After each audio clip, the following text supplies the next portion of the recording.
Good evening and welcome to the We Are Rise show. I'm your host, Brett C. Collins. How's everybody doing on this glorious Monday? It's getting cooler. It's getting cooler out in Florida, and I love it. Love it, love it, love it.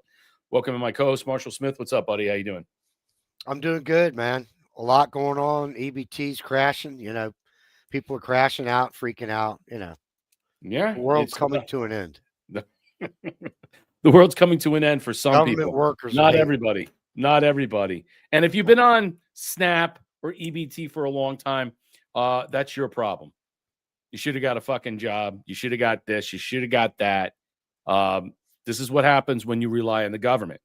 And the USDA right now on their website is saying this is the reason why the Democrats are holding that hostage for illegal aliens, all right? Criminal illegal aliens, healthcare, and what? Gender mutilation. So basically, they're choosing that over you to go hungry. That's the USDA on its website right now, as it's aforementioned. Welcome in pill.net.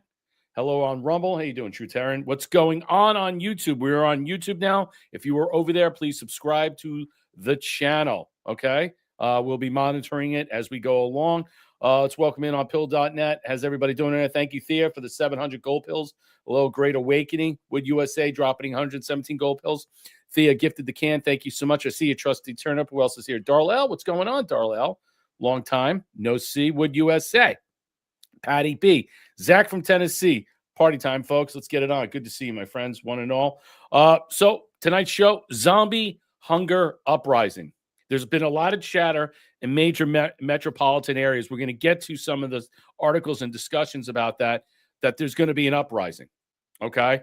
And that President Trump has prepositioned National Guard and other forces in these major metropolitan areas for this to kick off. Now, whether this is in concert with Antifa, is it separate to that? I'm not really sure, but there's some other stuff that's going on. No snap for you. Instead of no soup, no snap. We got more articles about that. The Pentagon panics. There's a movie on Netflix. We're going to get to the discussion about a nuclear strike. And the combination and discussion of this Catherine Bigelow movie on Netflix has some people scratching heads. Is this central casting? And I leave it at that because I got so much more. Let's get to what's really going on. Like, share, and subscribe. Drop us a gold pill. Hit the red pill. All right? Always subscribe. That's important. Hit the bell. You know when you're notified. If you want to donate, tip to the show, that's fantastic. You can help out marshallkofi.com/surfdog74. Here we go. I'm going to just bring this up, the political argument that's being put out there right now. There's so many with Atlantic and stuff, but this one was good. Johnson backs Trump's plan not to tap the contingency dollars for food aid ahead of the funding cliff. See, what it was right now, there was a discussion from a lot of people talking about, should we singularly, here, let me blow this up. I apologize. Let me blow this up a little bit. Should we singularly pay out some of these, let's just say, agencies? I mean, look, the Agricultural Department has enough slush funds per se to find this money to help this in this manner. But the speaker and the president are going a different way. This is the Democrats shuttling or scuttling of the government. So since they're doing it, they're not going to be, there's not going to be any individual aid packages set up. If you want this to go forward, reopen the government and let's move on. And I think in some way, a lot of people are like, yeah, I think that's the only thing. Now, if November 1st is the deadline, because that's when everything really starts to fall apart, and everything is a stop payment and everything is retroactively in behind, you have to consider right now, is this a temporary thing?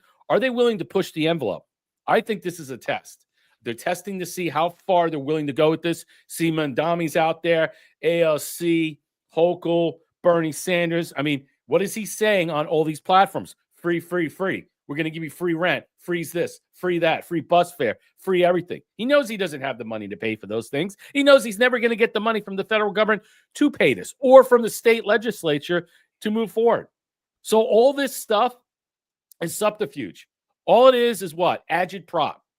I got a summary of the whole legal analysis, and it certainly looks legitimate to me, Johnson said during a news conference on Monday.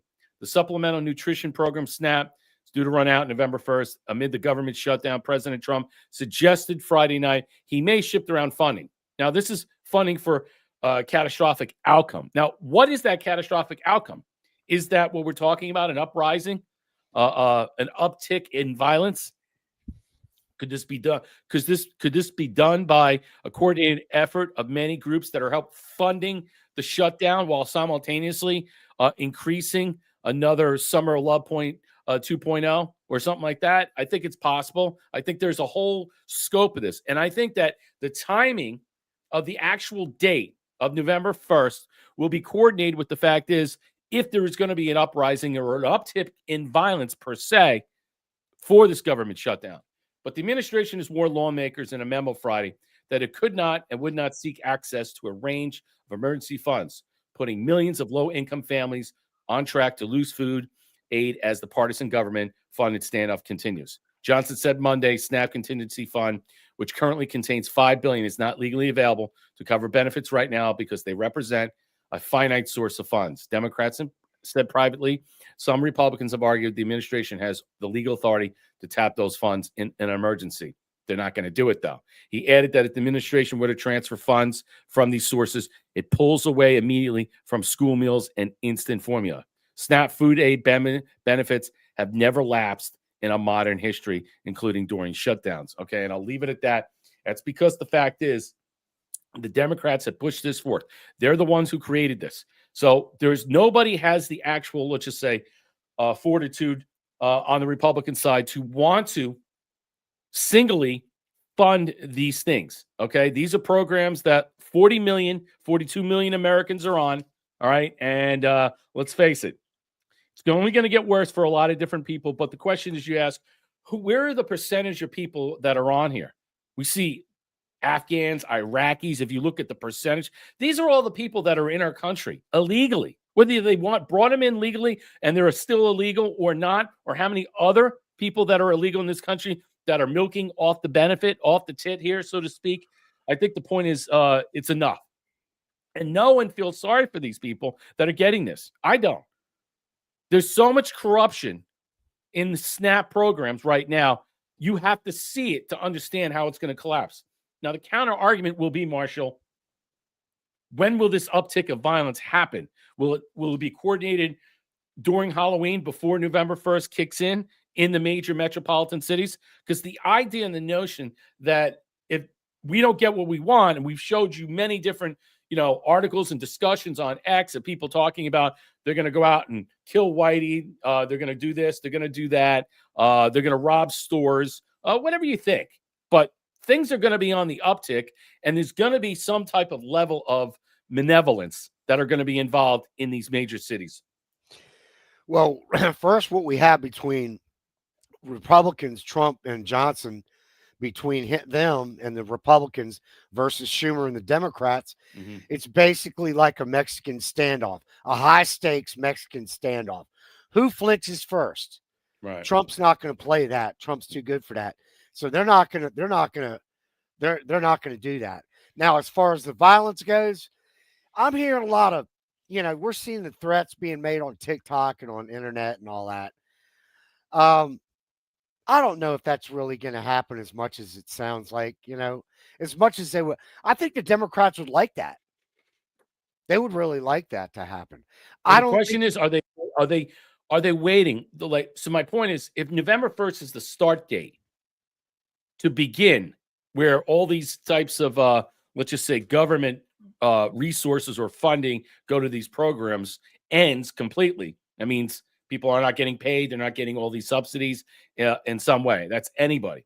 Are they going to wait to see if the violence will play out and the uptick in violence? And then from there, they will gauge about testing the water, so to speak, if they want to move forward about reopening the government. Because many senators say that they're going to open it up on the 1st. They don't want this to happen.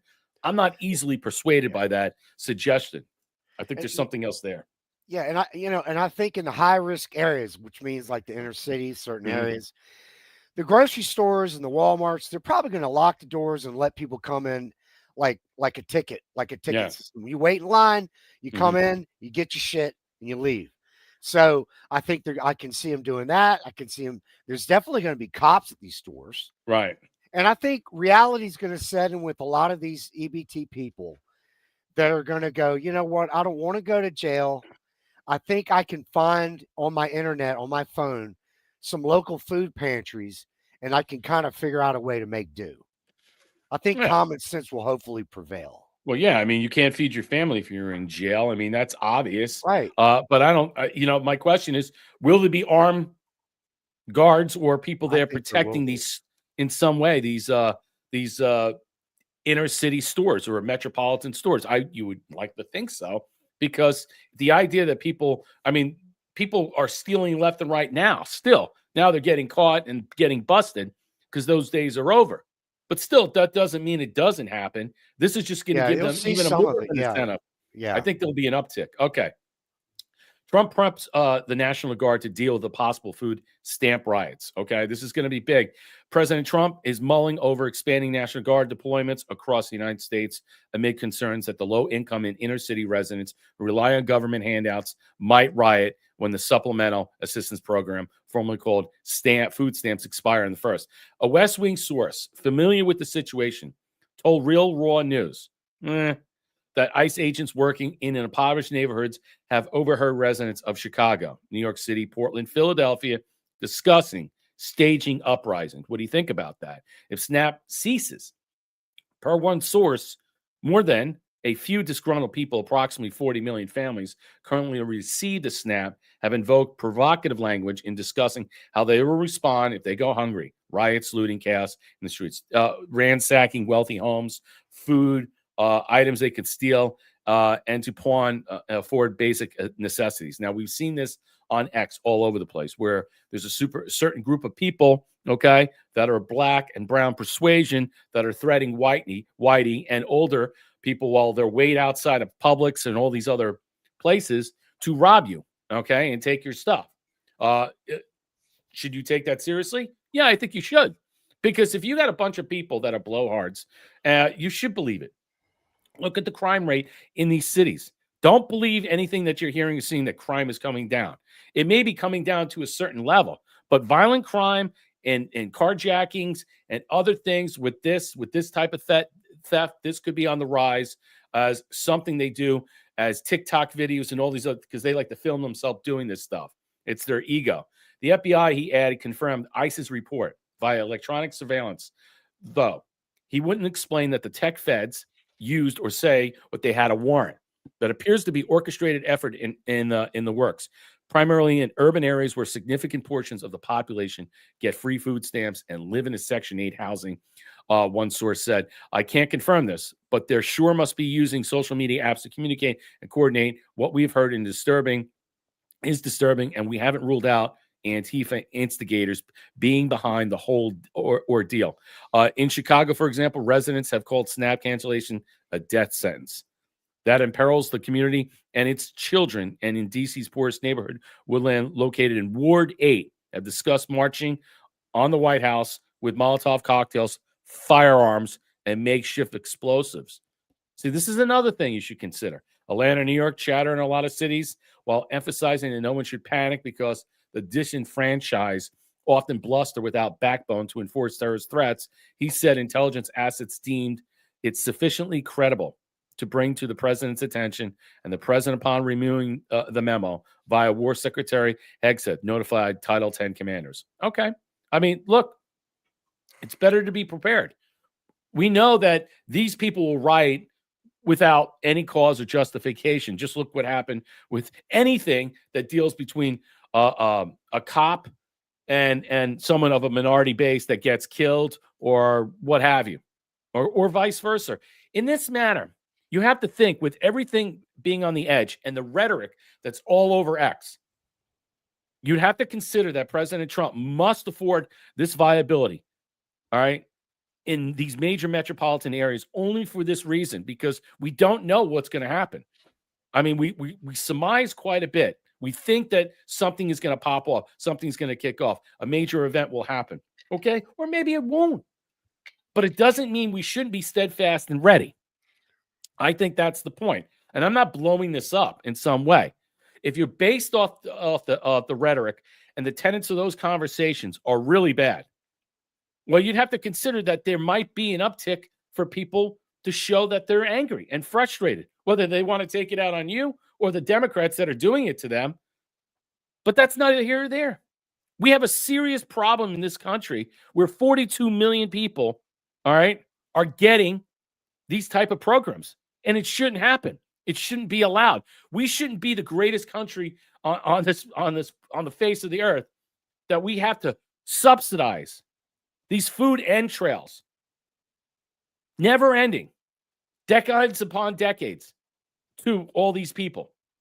In one instance, like I said, I have the numbers, 26% of Black American households in the United States receive supplemental nutrition. That's 8% higher than white families. Now, we're not talking about all the illegals Marshall mentioned, and you got to consider it. You got all the refugees that they brought in, Afghan, Iraqi stuff. There's a whole host of groups of people from many different countries that live in here that are probably illegal, that are utilizing this subsistence illegally. And I think this is a good, let's just say, a better way to avail the situation by cutting it and gutting it and looking at it. I think there's something to this. This was not just preordained or orchestrated as just an event happenstance. I think this was set up in some way for them to go through the benefits of who these people or where this money is going to in some way. And I think this is an allocation of basically another Doge tactic. What do you think, Marshall? I don't necessarily. Yeah, that's exactly what I was thinking. It needs to be Doge big time, audit the whole thing, and then it needs to be really looked at and thought about how you really deal with this. Mm-hmm. There needs to be some type of jobs training in addition to, like, if you're getting it, then you also go to some community thing where they have job training, where right, a way to okay, you're not giving them fish so they can eat for a day. You give them a little bit to help them out, but then you train them at the same time so they can have upward mobility, which is really the American dream. I mean, can't just stay on the thing forever. No, these were temporary programs. They weren't made for you to live off of, okay? And that's the problem. That's why you have Mandami. He's going in New York. He's going to win. And there are people right now. I was watching Palm Beach News. There's a huge percentage of people from New York that are coming down in that area. They're going to leave. They're buying homes and they're going to set up residency. They don't have nothing to do with it after this. I mean, they're going to turn New York into a really, really, let's just say, violent, crazy city. I mean, how much are the police going to resign? Think about that. They're not going to have money to do anything. Where is this guy going to get these funds to allocate anything that he thinks he's going to be allowed to do in some way without getting pushback? And think about all the groups of people that are supporting him. You have different groups like the Soros Group, NGOs. You have private financiers backing him. We already know the Justice Department is looking at this after this guy for violations of campaign finance. But put that aside. I think he's a plant. He's a stooge. The question is, for who? Who is he the false god, the bravado that's put in this place? What was this designed to do? Was this to what Bannon said, to make London, New York, the next London with Sadiq Khan? Yeah, I think so. But I think there's something else there. I think this is also to cripple the Democrat Party once and for all. Because once he wins, you will see it on full blast how bad that party is. And everybody that's associated to the Democrat Party will see it. And they'll say, I want out. And I think that this is a made-for-TV movie, so to speak. Like, what does President Trump say? Central casting. Wall Street Apes comes out. Oh, my God. Mainstream media, CBS reporting 1 in 8 Americans on SNAP, 43.1 million. People, working class is paying towards EBT for 43 million people. Approximately 54% of the immigrant households participate in at least one major welfare program. That's insane. Use emergency funds to pay for federal food benefits with a fast approaching deadline. CBS's Christina Fenn is in New York with details on that. Christina. Well, Jericho, 1 in 8 Americans rely on SNAP benefits, and tonight there is mounting worry for them. They might not be able to afford food with money running out 1 week from today. I think people are starting to panic. Food banks around the country are flashing warning signs. We've been having about 7 to 10 new people a day this week. Look at that. That was full this morning. The pantry at Calvary Episcopal Church in Kentucky ran out of food for the first time in its 43-year history. We feel like this is the tip of the iceberg. Members of the California National Guard are now deployed to help food banks in the state. In Massachusetts, 16% of residents rely on SNAP benefits, which provide an average of $187 a month, or about $6 a day. Democratic Governor Maura Healey holds President Trump responsible. You know, leadership is a choice. And sadly, President Trump has chosen to take away food from people all around this country. Aboard Air Force One, President Trump told reporters he's not to blame. Well, I'm going to let some other people talk to you. I'll have a comment on that later, but the Democrats are stopping it. The sudden loss in federal food aid will ripple beyond homes into stores and businesses.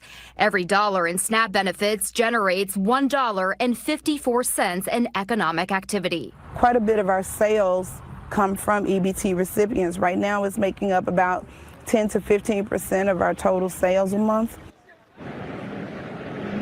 And Democrats say they will not vote to reopen the government unless there is an extension of health care subsidies for millions of Americans, while Republicans say they want the government to reopen first before any negotiation.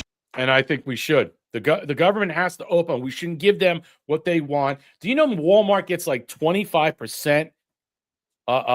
They get subsidies for 25% of the subsidies that people use their EBT cards there. They get 25% subsidies. Yeah, it's corporate welfare. That's what it is. It's disgusting. I think Coca-Cola gets like 10%. Disgusting. You shouldn't be drinking Coca-Cola anyway on SNAP programs. It's not nutritional. It's bad for you, man. I don't care if they're changing the formula to match Mexico and putting real cocaine in there. Okay? I don't give a shit, but it's not good. It's not. I'm moving on, but I cannot see. This is the problem. All right. It's the corporations with the welfare and the subsidies that get this. They accept the cards at a certain percentage. I mean, it's such a scam. The whole it's so system. Embarrassing that we're living like this in America right now, but you're seeing it on full blast, and you're seeing who's doing it, and you're seeing why they're doing it. This party that consists of such horrible, corrupt people that President Trump says a amorphous group of people. A lot of them are Democrats, all right? And they're scared shitless to open up the country. You know why? Because they're knowing they're moving so far to the left, they're going to fall off the cliff, and the people that are going to take over are AOC, Ilhan Omar, Bernie Sanders. These are all people that don't have your interest in mind and want to tax the rich or tax you more, all right? To what? Pay for subsidies that they can't cover them, all right? What's going to happen in New York? What is going to happen with Mondami? Everybody's freaking out about it. You know it and I know it. And I think the problem is a lot of people are not recognizing what the real problem is that we're not discussing and stuff. This is not about a race problem in the SNAP program. Okay, what it is it's a corruption problem. Okay, the fact that these people that are still on it that shouldn't be on it, the illegals that are on it. I understand it's from an economic standpoint, but we need to go through the process of making sure that these subsidies and the money that's spent to give them $3,000 a month it's absolutely insane. And you know what? It's going to be cut. It's going to be all this stuff. They're not going to just resume all this once the government opens up. This is all going to change. And I see a lot of people bitching and moaning. They went from $2,800 to $350 now. Oh, okay. Why do you need $2,800? I don't think they give that much. I don't. Well, the max for a family of three is 21 and change. Okay, but I've seen people say they were getting $2,800. I don't even know how that's possible. Some people are saying 4,000. They're just looking for clicks. Yeah, there's no way you're not getting 4,000. I've never seen it. It's under 3,000. Yeah. It's all clickbait. Yeah, well, it's definitely clickbait. I don't know what's. Well, that's the problem. You don't know what's real, what's not. I got 7 kids, 7 fathers. Well, that's the point. Yeah, stop having kids. Thea, thank you for gifting the phone. Yeah, I mean, look, people saying you're not a Christian. You know, you can't say that and stuff. Why? They're ripping off the government. They're sucking off the tit. It's my fault. Am I to blame? I don't feel sorry about your situation. I don't. Why would you want me to care about you when you know you definitely don't care about me? And when it comes to Thanksgiving and Christmas, I'm not going to be worried about you. That's not my job. And that's the problem. Oh, the government's supposed to look out for me. That's where you go wrong right away. American Papa Bear puts this out. When EBT SNAP benefits don't show up, there are going to be two types of people. People who thrive, who thieve, loot, steal, and destroy, and families who make things stretch, make things work, pick up extra shifts, get an extra job, and they're going to make it work. That's the truth. Listen to this. Just like 1 minute, because on November 1st, you're going to have two kinds of people. On one hand, you're going to have people who are going to thieve, loot, steal, and destroy. On the other hand, you're going to have families who are going to make things stretch, make things work, pick up extra shifts, get another job. They're going to make it work. You're going to have people who cause chaos, and you're going to have people who try to find solutions. You're going to have people who only think about themselves, and you're going to have people who take care of their families and then try to help their neighbor. And if you one of the crazies out here getting on this here Celine Dion's Forever Internet talking about, I'm going to steal, I don't care about anything, I don't care if my card don't work, you dumb. I said it, you dumb. Out here tattling on yourself the way you going to steal. You don't think people, hello, like, are we new to the concept that actions have consequences? And if you are one of the idiots thinking this way, how do you think your kids are going to eat when you're sitting in lockup? Jesus. And I won't sit here and pretend that the system hasn't been broken for a long time. I'm not left, I'm not right, I'm a Christian. I vote my conscience, my morals, and my faith, okay? But let's not pretend that this hasn't been a problem long before Trump got in office, okay? These systems have been broken for a long time. It's not a secret. I am 35 and have been using for the last 3 years my summers to learn how to grow food and preserve it. I don't care who you are. If you are an intelligent, able-bodied American who can read and understand basic instructions, you can grow a garden. You can learn how to can and preserve your own food. But I'm telling you what, be safe. I want everybody to eat, but if you go shopping on November 1st, welcome to the first annual Hunger Games. Bingo. That was good. That was really good. But I think what's insightful about that is that people are going to be forced to understand what subsistence is.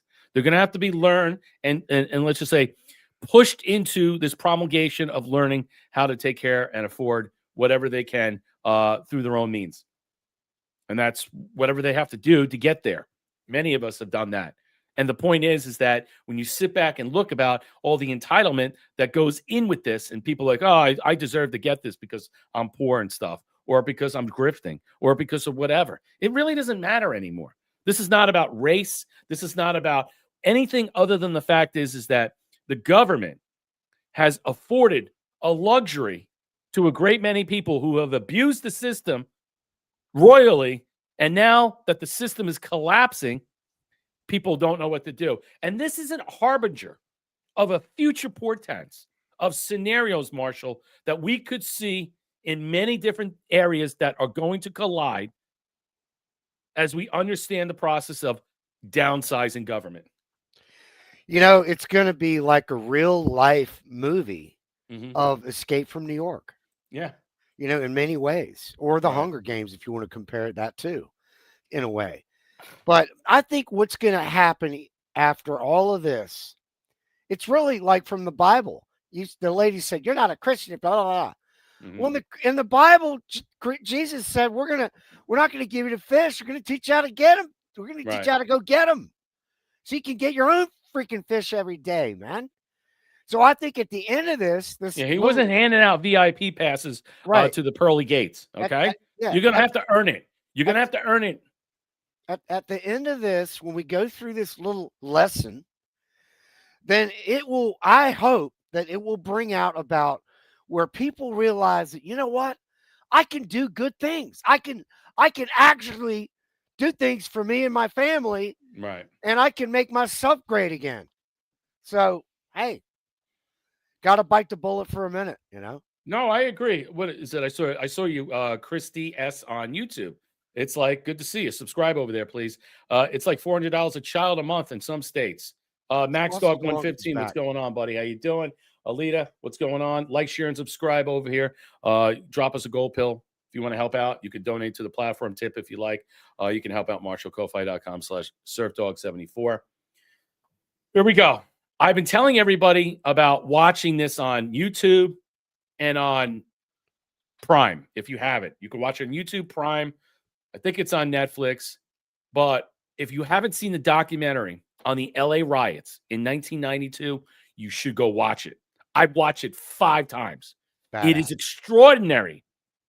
But if you understand what I'm talking about, where the Insurrection Act was used in 1992 by Papa Bush, all right, he did, you'll get a window of understanding what this legal process, okay, that's been around for hundreds of years, that was utilized by many different presidents for times of situation of civil unrest. But it's not just that. It's about what I talk about, how the Korean community realized in some way the police weren't coming to help them. Government was not coming to help them. They had to stand together and fight back. And fight back they did. And I'm moved by what I saw about this because it shows you in some way, and a lot of these people knew how to use weapons, they knew how to gun, they were trained in some way. This is the example that we should all utilize, because if shit hits the fan again, which I believe it might, this is the example. Clip about the Korean immigrant small business owners that had to protect their businesses in LA from looters during 1992 riots because the LAPD didn't help them. No, they abandoned them. This is the 1992 Roof Koreans I keep telling you about that you have to see, that a lot of people who didn't grow up seeing or didn't watch or didn't care or didn't remember, go back and watch a documentary. In 1992, Los Angeles was consumed by a riot. Korean store owners who defended their rooftops became iconic figures, forever altering the way America viewed them. The riots were sparked by the acquittal of police officers who had brutally beaten Rodney King. As anger intensified, violence surged through the street. Stores were looted, cars set on fire, and the air was filled with screams of fear. Koreatown, a close-knit Asian community in central LA, quickly became one of the main targets. Korean business owners felt abandoned when their desperate calls to the police went unanswered. With no help coming from the authorities, they realized they had no choice but to protect themselves. Groups of Koreanmon quickly formed to take a stand. They gathered firearms and established communication networks to coordinate their defense. Many had military experience and were skilled in handling weapons. They took positions on rooftops, ready to defend their neighborhood. When the rioters descended on Koreano, the defenders acted with determination. From their elevated positions, they engaged in gunfire with those attempting to loot and destroy their businesses. The sight and sound of gunshots discouraged many attackers. When the chaos finally ended, the Korean community held their ground, losing one of their own in the fight to protect their homes. Soon after, the Korean community held a protest march to honor their resistance, which gained widespread support from both Koreans and the broader society. This moment in the LA riots remains a powerful symbol of community resistance to violence and injustice. Get out! This is America! Get out! It was excellent. I urge everybody to go watch a documentary. You'll understand what I'm talking about, because when the violence is in your backyard and you'll see it, what it means. And LA is just a prime example of scenarios like that just happen to form organically or inorganically, where after someone's all pissed off about something, there you go. And what a great documentary that was. I encourage everybody to watch it. Marshall, your thoughts? Yeah, it's an awesome, and really, I mean, that is really could happen again. I mean, I don't know if it's going to happen that way, because I think it's going to be the police being the Korean guys. They'll be some individual store owners in the city, and some people are saying I'm being a little bit too nice to the, to the EBT crowd or whatever. Look, I understand there are shitty people out there. Okay, get your gun and shoot them if you have to. All right, we're not going to take any shit. There is going to be things that are going to happen, but I'm just trying to be positive. That's why I see when we're talking about this uprising, and I see that in Sausage Launcher. What's up, buddy? How you doing? The thing is that I want to say is that you got to consider that LA, New York, and all these other big metropolitan areas could see an uptick, because you could see people just being pissed off and saying, like what they were walking in in San Francisco, just robbing Walgreens. That's why all the stores closed. I don't think it's going to happen this time, at least as easy as it was allowed the last 4 years under Biden or previously before on these Democratic regimes. Look, Newsom's right now running for president. You know he is. So he's got to make sure he's looking like he's cracking down and doing stuff. But that's not going to change anything. You know, wink, wink, look over here while they're doing all this.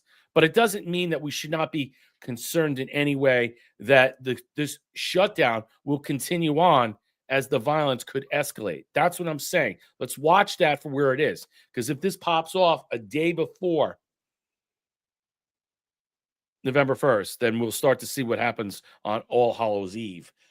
Breaking right here. Democrats are internally panicking this morning after federal workers turn on them. The largest union has demanded Chuck Schumer reopen the government, and Americans are flooding food banks en masse. I don't want my daughter to see me crying. Absolutely infuriating, Chuck. And these are just real stories. At this food bank in Southern Maryland. I would have never thought in a million years that I would have been in this position to have to go to a food bank. Denise Blake says she drove over an hour to get here. When she finally arrived, they had run out of food. We have a cart ready for you out front. Fortunately, she did not leave empty-handed, but she still faces the harsh reality of not knowing how she's going to feed her family while she's not getting paid during the government shutdown. I don't want my daughter to see me crying. Blake's story is like so many others who are waiting to get paid as Congress stalls to pass a new spending plan. I haven't gotten a paycheck this month, so the free groceries is very important. Very helpful. More than 1 million federal workers are not receiving pay right now. Many missed their first full paycheck Friday, while others will feel the loss early next week, depending on the agency. Federal workers waiting in long. It's real. I mean, this is the problem with bureaucracy. All right. You have a lot of people that are being furloughed that are probably going to be fired, let go. Eventually, their hat in their hand. They'll get some type of severance package and buy. But in the meantime, in this political fight that's taking place, the governments have the Democrats have chosen to shut down the government for illegal aliens. That's what they basically chose. They've chose the Marxist communist way. They're actually showing you their true Bolshevik. All right, they're showing a level that they're all in for Mandami. They're all in for certain candidates in different districts that will preach the Marxist socialist way, Marxist communist way. And right now, when you take a step back and you look at these people, I understand you do work for the government, you're not getting paid. Okay. But you're not getting your food stamps or whatever that you're supposed to do. So you're getting food stamps and you're getting paid by the government too. See, that's a problem as well. Why? I mean, if you're getting paid from the government, why would you get food stamps? Oh, I need that money too. See, that's the problem. The grift and the graft is so large, it is so massive that the only way to determine how we cut this in half by the USDA, the Department of Agriculture, because they're the ones that oversee this, that'll be determined based upon how many people are on there illegally, fraudulently, that are just ripping the system to pieces, and then how many people deserve it. Or how many people have been on it for such a long time that they know no other way. I was watching stories, Marshall, of people like they've never actually physically paid for groceries in their life. How is that possible? Yeah, food stamps. Yeah, or work. I mean, you've never paid. You actually never paid with cash. Everything. Yeah, with your own fucking credit card. You've never paid. That is absolutely embarrassing, disgusting. It is. It's a blight on our society and stuff. And, there are many people who just don't feel bad for these people. I know that's not the Christian way, but let's face it. This thing has been going on for so long. It's generational. It has to come to an end. There you go. It's generational. Because their mom passed it down to the kid passed it down to their child. And what? It's like, oh, don't worry about it. The government takes care of us. And the government employees, they make 30% more than the average worker in the public sector. Mm-hmm. So don't cry too hard for them. Right. And really, one thing I like about Brett, I like about living in Florida, especially, is that we stock up because of hurricanes. Yeah. I've got like a pantry outside my workshop full of candy. What's the number one thing we stock up? And I mean, I have water delivered. I have a machine and everything that has no fluoride, and I get spring water. but I do it, and I'll buy, and I'll put it in a garage or wherever it is. As you know, I'll get like for a month, you can get up to 10. But if you're in hurricane season, they cut it off. So I make sure I have enough because if the power goes out, all right, well then what do? You use a battery generated one, all right, because it makes hot and cold water. I mean, we're a solar panel. These are the things you do. You prepare because if you haven't gone without food or shelter, I've lost everything twice in hurricanes, in 92 with Andrew and in Wilma in 2006. Lost everything. Like everything that I had gone. Boop, boop, boop, boop, boop, bye. And what do? You collect your insurance. You go through that process. You go through with FEMA, but FEMA doesn't do anything anymore. Those days are over. Scam. Yeah, it's over now. FEMA used to do this, but you would have insurance. Insurance would do this, or basically you have your own well-to-do, your money saved. In any case, okay, where this happens in this way, that's why Florida is always ahead of the curve in this matter. These types of storms that happen, it's pretty sick that we sit back and I look at these people like, I thought I'd never have to go to a food bank. I mean, every year I worry about next hurricane, depending on where I'm at. You know what I'm saying? Yeah, if she were stocked up, she wouldn't even really be worried about it too much. I mean, she'd be, but I think it's a big. I almost, you know what, Brett? I almost feel like this is like almost like a planned event. It feels like it's almost. It is kind of. It in seems a way. like that. I mean, in some way. I mean, it's planned event for what though? That's my point. So Americans of every color are fed up with the ghetto behavior. It's not about race. It's about standards. Being loud isn't personality. It's a lack of discipline. Listen to this. This is in regards of fed up with ghetto behavior. The discussion about what's taking place on X. Standards. Wearing bonnets, pajama pants, and house shoes in public, looking like you rolled out of bed, isn't a fashion statement. It's ghetto. People fighting on cruise ships, in restaurants, at airports. It's embarrassing, not entertaining. It's ghetto. Yelling on speakerphone in public spaces, screaming across aisles, cursing in front of kids. Being loud isn't a personality. It's a lack of discipline. It's ghetto. Bellies hanging out, tight shorts, 2 sizes too small, sagging pants, ski mask in summer. It's not edgy. It's exhausting. It's ghetto. Blasting obnoxious music in public spaces. Parking lots, gas station, grocery stores, with the whole crew gathered around like it's a block party. That is not culture. That is ghetto. Those giant plastic winged eyelashes doesn't make you look good. They make you look like a caricature. It's ghetto. Caricature. That's funny. Yeah. Hammy Jack over here on Rumble says, I'm in Southern Maryland near Pax River Naval Air Station, and we have plenty here that are furloughed and lots still working. Thankfully, I'm still working. About 6 to 8 weeks of funding left. Oh, okay. I got you. Yeah. I mean, are you receiving EBT stuff, or are you getting any extra? I mean, what is it that you're getting over there? Thea gifted the can. Thank you so much. Store water. It's critical. Store water. Yeah. I mean, look, yes, bottled water. It's critical. Yeah. I mean, in Florida, it's the number one thing. Yeah. It's real. I mean, really, when you think about it, what's the number one thing that they charge? Gas and that. Those are the two things you need the most, that you stock up on and you prepare. And there's a whole list of things that you prepare: batteries, lights, and stuff. We're prepared every year. Every year you got leftover because you have no choice to go through it, because one day you're going to utilize it and you're going to need it. You're going to need a ham radio. Okay. You're going to need a way to communicate. Think about investing in that. Think about having a weather radio. Think about having things that that are not connected to the internet. I know Starlink is connected to certain things and stuff, and that's all great. But not everybody can afford that luxury. Not everybody can have that. 911 you can utilize, but that's about it. It doesn't mean they're going to come for you.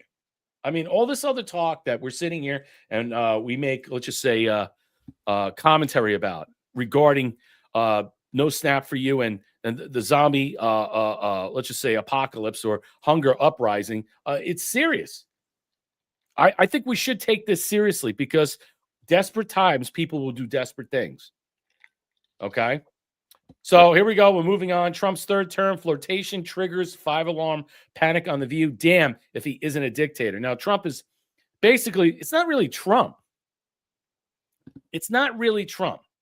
It's really what's going on is what's taking place is that Bannon had came out and said that there's a plan in place to get President Trump a third term. Okay, so here we go with the co-host. I'm not going to listen to her. I don't want to listen to her. Co-host of The View sounded 5-alarm warning on Monday over President Trump's musings about running for unconstitutional third term. Whoopi Goldberg began Monday show by declaring, well, you know, who told us that he was going to be a dictator on day one? And damn if he isn't a dictator. Look, when President Trump won 2024, there was a bill put in place when Congress was in, I forget who it was that put in a bill in place for President Trump to run for another term. Now, there are ways that you can amend the Constitution. He won 31 states. All he needs is 33 to get 2/3 of the state legislatures in order to upend and change. You also need 2/3 of the House, okay? And with the more incoming, let's just say congressmen and maybe senators, mostly congressmen, because of the House expansion on the line, so to speak, that people will be having more people representing their state. Like, for example, J.D. Vance says 40% of the Northeast voted for President Trump, that they have this amount of people that are in these states, yet they have no representation of Republicans. Why is that? Because of the way the gerrymandering laws are rigged and set up. So you'll see the South expand. They'll get more seats, and the opportunity for President Trump, whether there's a bill going to be passed or not, to give him another term without changing the amendment or altering it in this some way or utilizing Article 5. There's so many different things. But to say that it's not possible, it's not feasible, the Republicans did it in 52 when Eisenhower was in office. So stop, because they didn't want Democrats to have 3 or 4 presidencies. They put a stop to it. And remember, I mean, look, we never had in our Constitution ever the idea that there was an unlimited amount of, of terms you can serve. Remember, Washington didn't want to be a king. The point was and stuff, all right, they clipped it after 2 terms, but that came in 52.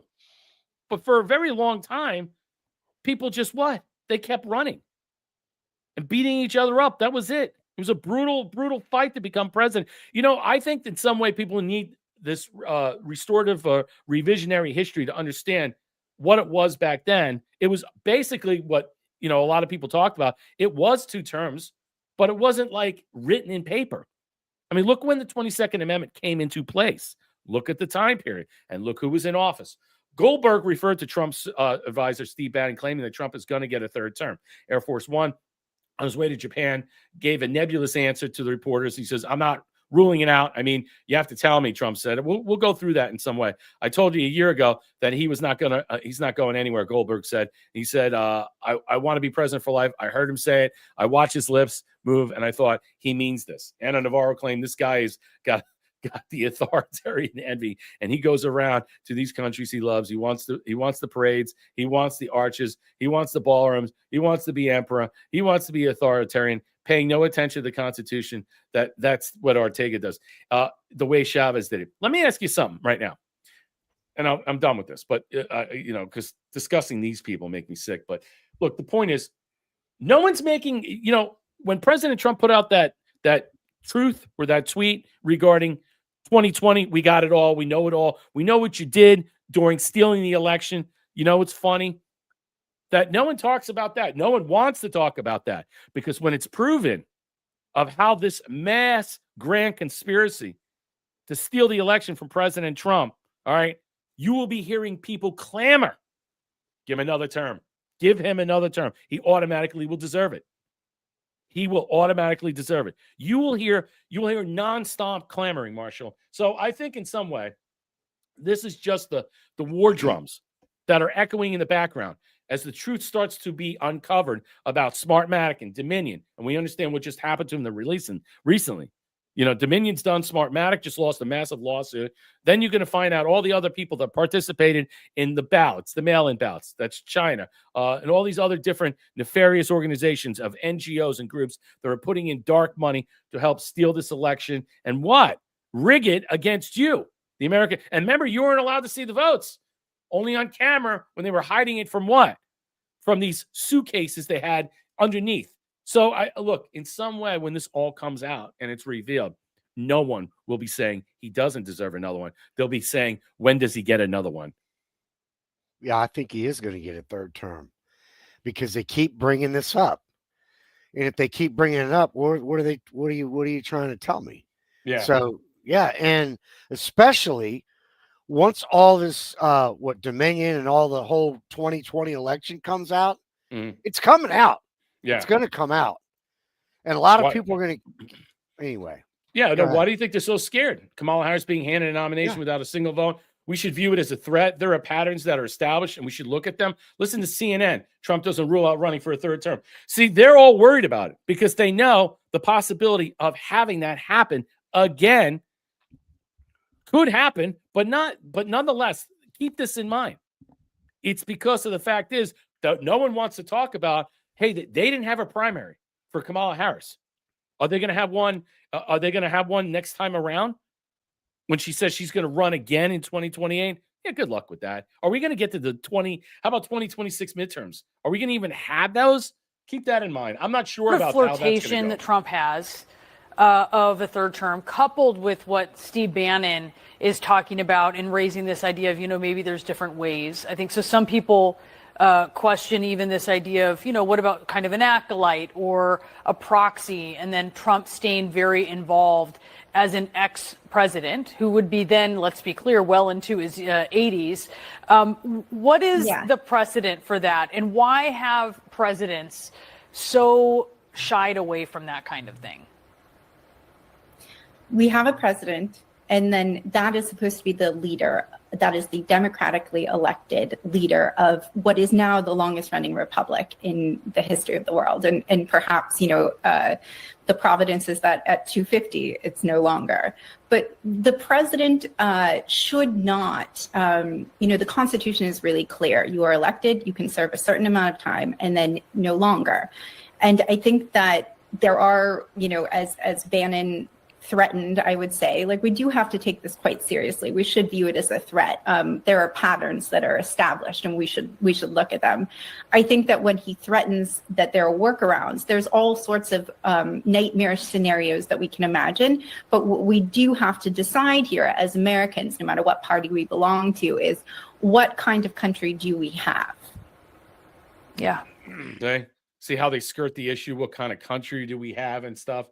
But, again, we have to wait until the fraud, the theft of the election is uncovered, rediscovered, and brought out there legally. And then the people that are held accountable, they go to jail for it. Thank you, Thea, for helping out the platform. Thank you for gifting the shades. Like, share, and subscribe. Why don't you help out Thea here? Thank you so much. If you want to help out the platform, drop us a cold pill, comments, questions, and concerns. You can help out Marshall, Ko-Fi.com/surfdog74. You can help us out on Rumble, too. You can do the same thing with Rumble Rants. Any thoughts, any comments, any questions and stuff. Moving on. I got a couple of more here. There's always so much stuff on here. So I'll get to what President Trump said on the plane. So this is what President Trump said on a plane. He said this about Marco Rubio. I thought this was funny. You got to love this because now he's saying, President Trump hints J.D. Vance, Marco Rubio ticket in 2020. If they think they formed the group, it would be unstoppable. So he's throwing out. Now look at Marco Rubio's face when he says this. Well, we have great people. I don't have to get into that, but we have one of them standing right here. We have J.D., obviously. The vice president is great. I think Marco's great. I think, I'm not sure if anybody would run against us. I think if they ever formed a group, it would be unstoppable. I really do. I believe that. I would love to do it. I have my best numbers ever. It's very terrible. I have my best numbers. If you read it, am I not ruling it out? I mean, you'll have to tell me. All I can tell you is that we have a great group of people, which they don't. They have Jasmine Crockett, a low IQ person. They have AOC's low IQ. You give her an IQ test. Have her pass like the exams that I decided to take when I was at Walter Reed. Those are very hard. they're really aptitude tests, I guess, in a certain way, but they're cognitive tests. Let AOC go against Trump. Let Jasmine go against Trump. I don't think Jasmine, the first couple of questions are easy. A tiger, an elephant, a giraffe, you know.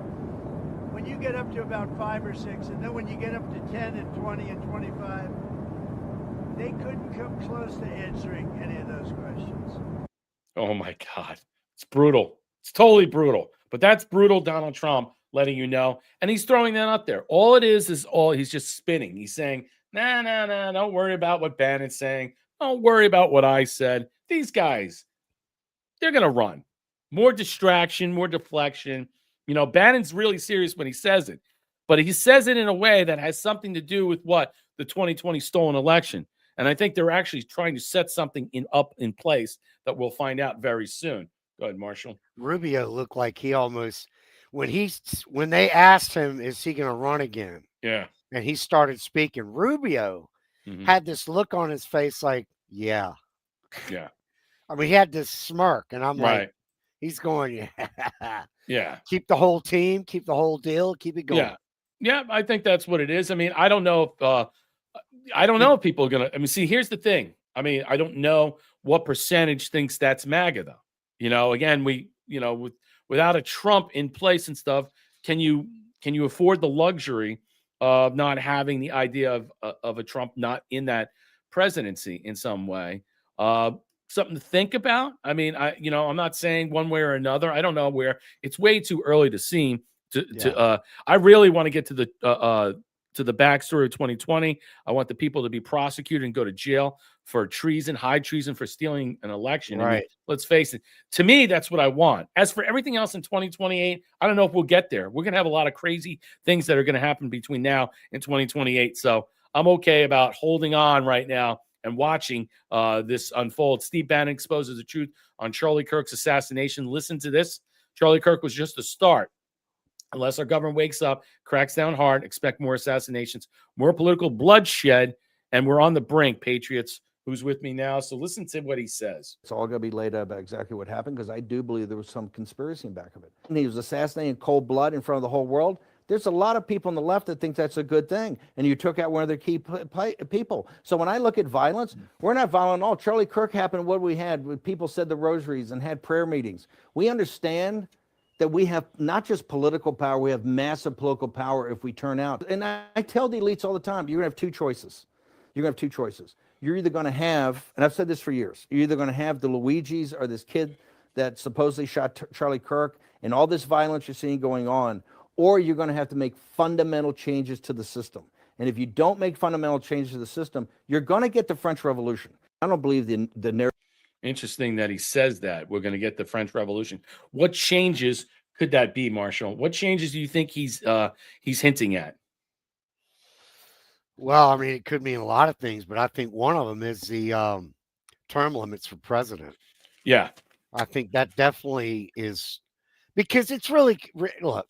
Term limits for the president or term limits for the House and the Senate? Well, the president should be able to run more than just 2 freaking terms. Right. All that is limiting the ability of America to be run as a country of its people. Whereas you've got the Senate and these other people, mainly the Senate, but I get in Congress too, where they're there forever. Look at Pelosi, my God. Yeah. Look at Maxwell, whatever, Waters. I mean, these people, Chuck Schumer, they've been there longer than some of us have even been alive. Yeah, I mean, crazy. And a president can't do that. Yeah, and that's why I think the idea of them scoffing at the idea, because they themselves do not want to turn themselves out. You know, because I would say 2 terms for a House representative and then 1 term for a senator. That's 6 years, or you can expand it to 8 years. I mean, I don't really care, but to give them 2, no, it's too long. 6 years is long enough. And I think in some way we need that process. But since they're not going to do it for them, he is saying, I think Bannon is actually reaching for the idea is that we need to fundamentally change this. Yes, opening up the presidency for multiple terms, okay, while we go through the process of what? closing the amount or the window and term limiting House representatives and senators. Because I can tell you right now, if they're not going to like that, well, then we can put that in place as a bill. You want to sign off on this? Well, you're signing your name to that. You only get 2 terms. I think it's something fair. I don't know what the number is. I don't know what it's fair or not.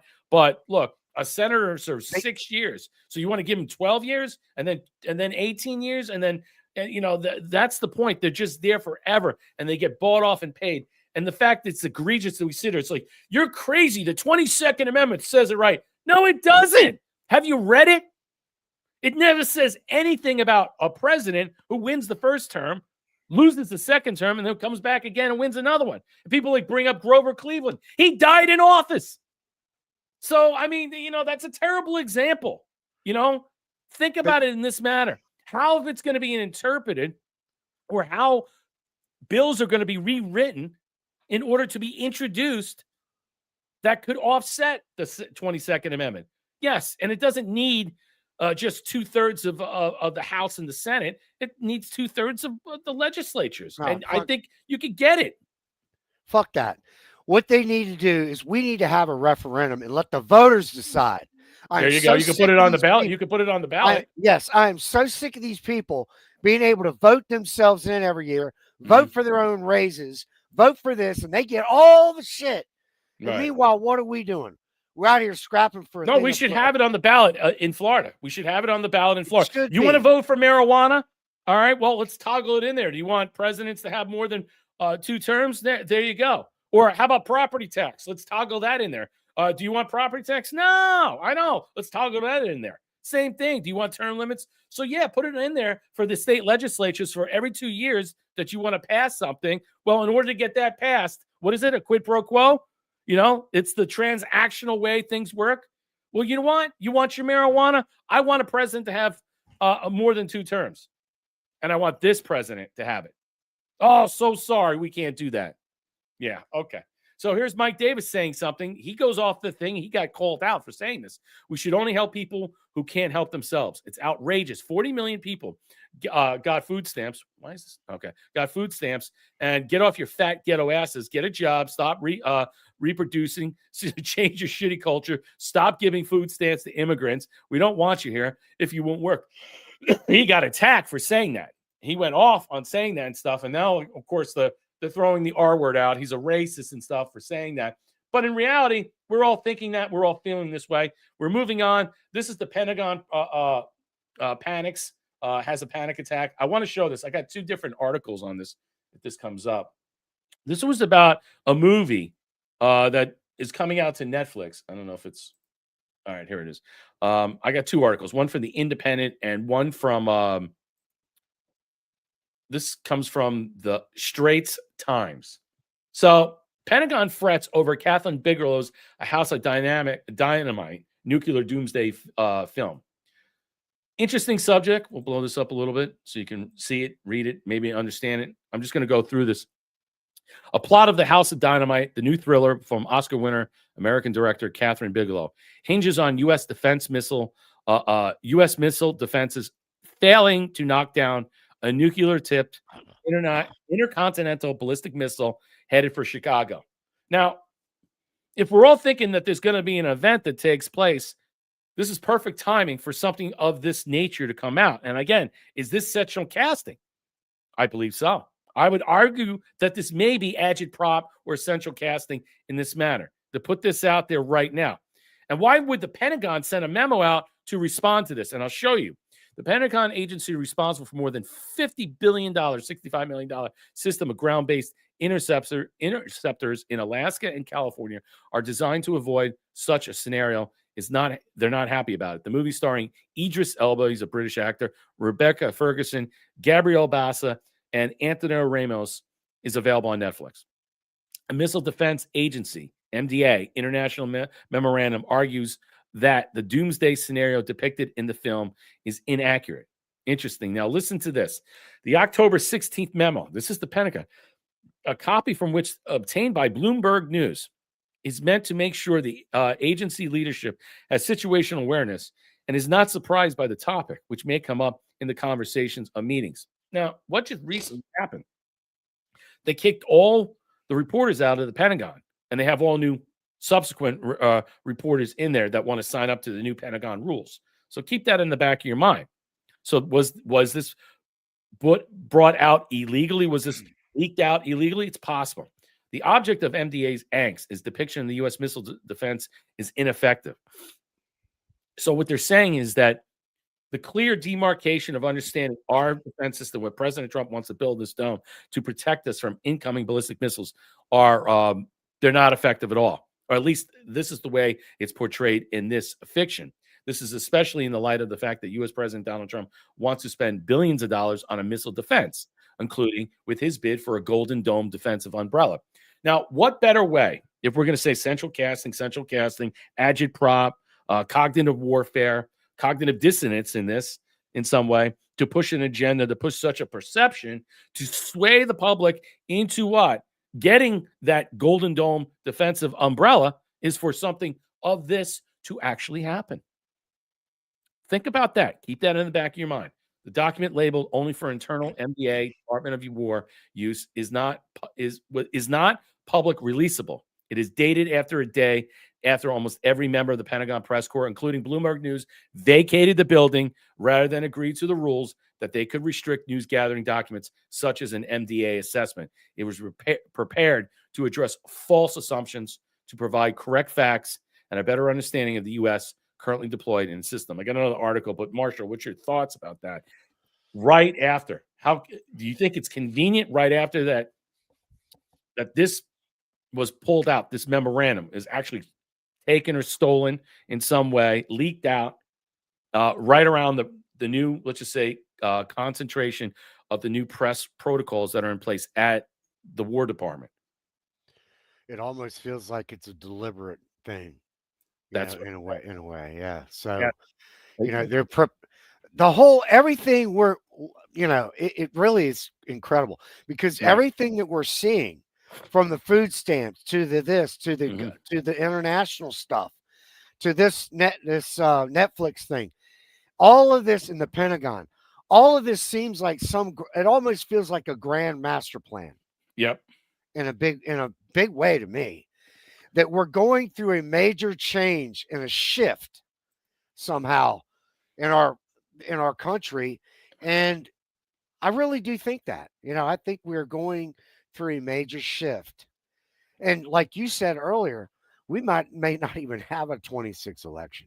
That's what I'm thinking. And this is why I'm prefacing this. This is something that's odd. And again, I stress central casting as a military operation that we're seeing right now, that this was designed to be purportedly leaked, and then all the press passes that were taken away. I'm freezing up, so bear with me. Thea gifted the cookie. Thank you. Would USA dropping, Trusty Term, thank you for the cookie as well. Would USA dropping 317 gold pill. Need lots more gold pills. Support the boy stream. Thank you so much. Curious Cat gifting the cookie, and Thea dropping the shades. Thank you so much. If you want to help out and support the platform, you can donate to tip. You can help out marshallkofi.com/surfdog74. You can help us out on Rumble as well. So here we are. So this is where it is. The Netflix film, A House of Dynamite, has drawn criticism from the Pentagon. And so they really push back. And so this is what I'm saying. This is the agitprop, the propaganda pushback. I think this is a mishap, a total some type of distraction or deviation off the discussion here. This film portrays a system having a 50 to 61% chance of intercepting a missile, with a character citing $50 billion price tag. An internal Missile Defense Agency memo refutes this, stating real-world tests show 100% accuracy for over a decade. Well, let me ask you, aren't we using the same missile defense system, kind of like what Israel's using, since we gave it to them and created that? And how well did that work out when those Iranian missiles were hitting Israel? Not too well, right? So the House of Dynamite, which depicts a nuclear attack on the U.S., is now available, has garnered 79% critics' choice despite viewer mixed reviews. I thought this was odd, that the fact that they would come back and really, especially in the last article, really push back on this, like having a panic attack over this, because in some way, what are they referencing? Are they trying to garner that what they're saying that's being broadcast out there is propaganda, or they're the ones that are pushing the propaganda to incite this type of fear in some way, because it's been covered in multiple news organizations and stuff, and it's saying it makes you want to now question how capable are we if we are susceptible to an ICBM coming in or something of that nature. That's again when I was saying that this misop or central casting scenario could be easily laid at our feet to understand that there's something that is a harbinger for our future portents. Marshall, your thoughts? Yeah, I don't think there's going to be an ICBM coming in. No. I'll say that. Okay. But I will say that this definitely goes into the mindset of the people. Let's say it's to prepare. They're preparing people for what's coming, and it's a mental preparation. It's what it feels like to me. So you don't think something like that could happen from a No, I submarine do. or something like that? Yes, Okay. I do think something like it could happen. Okay. But I don't think it will. I think what we're doing is it's more internal. Yeah. So you think a radiological scenario could happen. So this is not going to be something with missile systems or anything per se. But it does beg the question. If we're working in a shared with Raytheon and all these missile defense companies that we help and solidify Israel's defense that we help make and stuff, and President Trump makes the argument, well, why aren't we using that for ourselves? Do we have different capabilities than they are? Because apparently during October 7th or during the time that Iran was hitting them, it seemed like anything was getting through. Everything was getting through. So it just makes you wonder, what are we really being told per se that our, let's just say our interceptors can bring down, especially these super fast rockets that Russia has or China has in some way. I'm not saying that they're going to be launched, okay, in some way. I think that if we have a problem, it's going to happen inside the country, and it's going to happen inside because it'll be smuggled in or created within through, let's just say, enemies of America. No doubt about it. I agree with, but it just, why would they push back in this manner? What was the fear to do it? Were they doing this to actually help build the narrative up? Were they working in collusion with this entertainment system? Or was it really just something to throw out to actually Bloomberg? Because they're the ones who somehow picked this paper up or picked this up and stuff and ran with it. And all these other organizations got this. I don't know. It's just something odd. It's not a threat at all. Okay. I think the internal thing within the United States is actually already here. It's the people. It's the people they brought in. I think this was to actually test the press corps, and I think they failed, and that's why they changed over. This was this whole thing because now the press corps has been kicked out. No major news press corps is like there's only a certain group of press corps that are involved that sign up to the new rules. You have to wear your tag. You have to abide by certain rules to be in the Pentagon. Can't just walk in and walk out with a press pass. You have to be on a designated list. Okay. Right. It was loose lips. Yeah. I think in some way, maybe this was a possibility of theoretical discussion to see how far they were willing to go with just, on this loose disconnectivity we're talking about, some agitprop movie and stuff. All right, 17's coming for you. Thank you for the can. 17's coming from you. Thank you for the cookie. Another great show, gentlemen.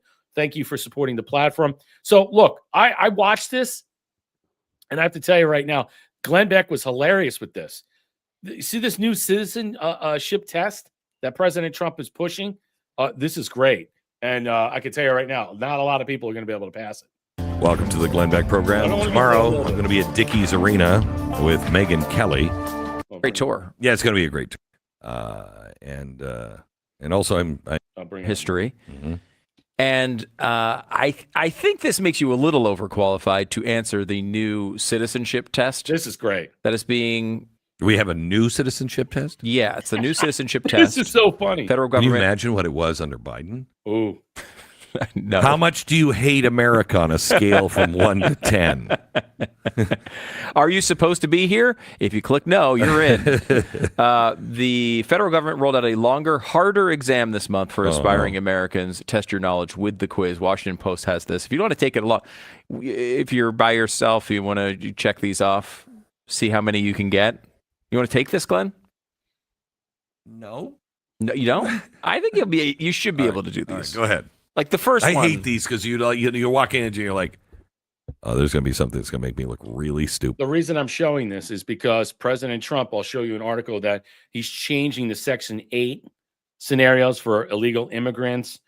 He's pushing new rules for citizenship to be in this country. And you cannot qualify for these things if you're not a citizen per se. I don't know why illegal aliens are living in hotels or living in Section 8 homes. It's not and that's all part of the corporate glut too, that the greed that is allowed, that they don't do background checks on people and they just allow people to go in there. And since the government pays them, they know they're going to get paid from the government. That has to come to an end. That to me is garbage. And this low rent housing, all that stuff that's being discussed and stuff, that's going out the door too. Listen to this. Good. All right, go ahead. The first one, if you get this wrong, now the normal, I think an average person just walking around and thinking about their lives could easily get something like this wrong. You should not get this one wrong. Who wrote the Declaration of Independence? Is it Benjamin Franklin, John Adams? It's multiple choice. Multiple choice. Thomas Jefferson or George Washington? Thomas Jefferson. I'm going to put that in there and see if it's right. Oh wow, it's right. It's correct. Okay. I will say. You have a copy of the original draft of the Declaration. It gives you multiple choice. It's like you get a Scantron. Makes it easier. Yeah, it makes it even easier. I mean, most people don't realize. You should have to write down who it was. You should. Yeah, it's like you either know it or don't. I mean, the fact that they're actually making it easy. You're getting a 40% shot out of 100% to get it right. 4 out of 10. I don't like that at all, but. I guess what it is. But for some people, they probably wouldn't know that Thomas Jefferson wrote that unless they studied. Independence. I've seen you give 20 speeches based on it and all the things that it says. It's very focused on Thomas Jefferson and your analysis of his thought process in that moment. Of course, you get that right. But I think an average person, you know what? But you could see some famous. Give me the names again. Give me the names again. Benjamin Franklin. Benjamin Franklin's writing is on the original draft. John Adams. That's right. John Adams, his writing is on the original draft. So you could say, because it was a committee of 5, but the 3 of them really were instrumental in that. So if you would have given me only 3 choices, I would have had a hard time. I mean, I would have said Thomas Jefferson, but you could also say in the 4th choice, all of the above. Right. George Washington. George Washington was not. Did not. Yeah. And Selena Gomez, was she? Oh, she was, yeah. Okay. She was a big factor. Yeah. Name a power that is only for the federal government. A. Oh, thank God, it's just multiple choice. Thank God. A. Print paper money. Yes. B. Declare war. Yes. C. Make treaties. D. All of the above. Gotta be. Yeah. Yes. Correct. That is correct. You're 2 for 2, Glenn. Okay. We might let you in. We might let you into this country. Okay. What amendment says all persons born or naturalized in the United States and subject to the jurisdiction thereof are U.S. citizens? What a fascinating one for them to stick in here. You should know this. I knew this 14th Amendment, Section 1? You should know this one. I think it's 14th Amendment, Section Give me the choices. A, Second Amendment. No. B, 6th Amendment. No. C, 12th Amendment. D, 14th Amendment. 14th Amendment, Section 1. I want to say the 14th, but it could be the 12th. 14th. 14th Amendment, final answer? Yes. You want to phone a friend? No, because I'd call you, and you are not my friend. 14th Amendment is correct. Okay. Right. There you go. And that's one, of course, interesting because they are. Yeah, because right now, that's why I wanted to show you that the Supreme Court is about to take up the 14th Amendment, Section 3, regarding this natural birthright citizenship. And that's coming very soon. I just wanted to show you that to keep you apprised. So, yeah, I mean, it would seem like it would be pretty easy for you and I to do this citizenship. But that number 3 question, I guarantee a lot of people get that wrong. The 12th Amendment is in regards, I believe, into regarding the electoral ballot and how the 12th Amendment is that if there's a tie and it's something electoral count process and stuff, the 12th Amendment, it'll go back to Congress. I believe that's it. But what do you think? Do you think they're making it harder? I mean, obviously, do you think a lot of people would get the 4th? I mean, look, What do you think about this? That they're redoing all these things, and then everything that's going to be in this that's piecemeal of the citizenship will be reflexive of who you are. So you'll understand who you are as a citizen. You know what I'm saying? And I think that it'll be easier for people to process that what my rights are and what my rights aren't. I think it's good. I don't even know what type of citizenship test they give now. I mean, does anybody? I have no idea what they give, but it doesn't seem like they have given anybody anything recently. Go ahead, Marshall. The sad thing is that the naturalized citizens that take this test are going to be way more educated on our Constitution, our Declaration of Independence, our Bill of Rights, than the average idiot American walking around on the streets. I agree. Which is a fucking shame. Excuse my language. Yeah. It's a freaking shame. Yep. Because you go to the beach or wherever and you ask people, like, I mean, how many states there are. They don't even know that. Yep. I mean, we are in a sad state. I think they should give this test to everybody in high school or junior high school. It's a good point. It's a good point. Yeah. They really should. I mean, why not just say, you know what? Why not, when you do the census, send it out. Yeah. You know what I'm saying? Yeah. And then, right. And do it and just say, hey, look, we know you're a citizen, but we want you to fill it out anyway. You know what I'm saying? And people are like, oh, I can't do that. That's against my rights. Well, how do you know what rights you are? Yeah. I mean, I think it would be a good idea. Yeah. I learned it in high school. We all learned it in high school. We had civics classes. I mean, they don't even have civics classes. They call it social studies now. I don't even think they called it when I was back then. I had a book in college. I forget where it was. I did community college and I went to a 4-year university because it was affordable. But there was a book that I had that it was a history book. And the book was based on, it was a very conspiratorial history book. And it was just like, I have to tell you right now, what's lame, Thea? It's a conspiracy book about did the actual people who found the country really write the Constitution? And was the Constitution really something that we were utilizing when the nation was formed? It basically got into the second Constitution. It got into a lot of different conspiracies. But that was a history book that we were studying in class. It wasn't a conspiracy book. It was one of the books I was using and I'm reading, and I can't find that book. It had been like 1990. 91, maybe 92. But I have to tell you, that book was one of the best books I ever read. And everything in it today would be classified as a conspiracy. All right. House Republicans call for the DOJ to investigate New York City mayoral candidate Zohan Mamdani. Path of citizenship. Yeah. This is a guy who should take that test. I think we have a problem here. The charge is being laid by Randy Fine out of Melbourne, Florida, who has called for the DOJ to investigate Mamdani being naturalized. Randy Fine is pro-Israel, Israel first candidate. We got to mention that. He also takes money from AIPAC. The first immigration case, New York City mayor front runner Zohan Mamdani may have to confront if elected on his own, as 2 House Republicans push the Justice Department to probe his path of citizenship. Now, his citizenship is under attack and disrepute with his mother and him. And there's a lot of discussion that's coming up. Is he technically or not? And they're going to find out. Randy Fine last week demanded the feds review every naturalization of the last 30 years. You're going to think about how he was funded, how he came in here. And I think we need to take a hard look, because I think he's Ugandan, and how these folks became citizens. And if there are any fraud or violation of the rules, we need to denaturalize, deport, Fine told. He also called the probe of anti-Israel squad member Ilhan Omar, who was born in Somalia and was one of the first 2 women Muslims to serve in Congress. Well, I don't know how that's going to be reflexive back with her per se, but Andy Oakles just formally asked Attorney General Pam Bondi to revoke Mamdani's citizenship and deport him back to Uganda. Send him back. What do you think here? Why did they wait this long to do this? This is stupid. I don't understand either.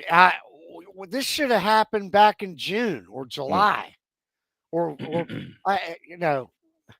Well, they're right now they're investigating the campaign finances from all this dark money. Yeah, but so much nobody ever money is get- like they never 70% of the money's coming from outside New York. They never get busted for that. That nothing ever comes of that. Yeah. They just let it go, and it's like, you know, I just don't know why they waited so long. You get 1 week. You got 1 week left, and you're going to do this shit. I think it's going to cause a lot of problems. If they try. Uganda-born Mondami obtained a U.S. citizenship in 18 after moving to the United States with parents as a child. And then arguing the Post at X, the Justice Department should consider revoking his rap lyrics that he suggested support for Hamas. The Justice Department declined. Why not? They're doing that against other people. To comment on whether he replied to Ogle's letter, the White House Press Secretary Leavitt said his claims about Mondami, surely, if they are true, it's something that should be investigated. It is odd in some way that, again, I will say this guy's central casting. I buy into that idea too. This is a misop.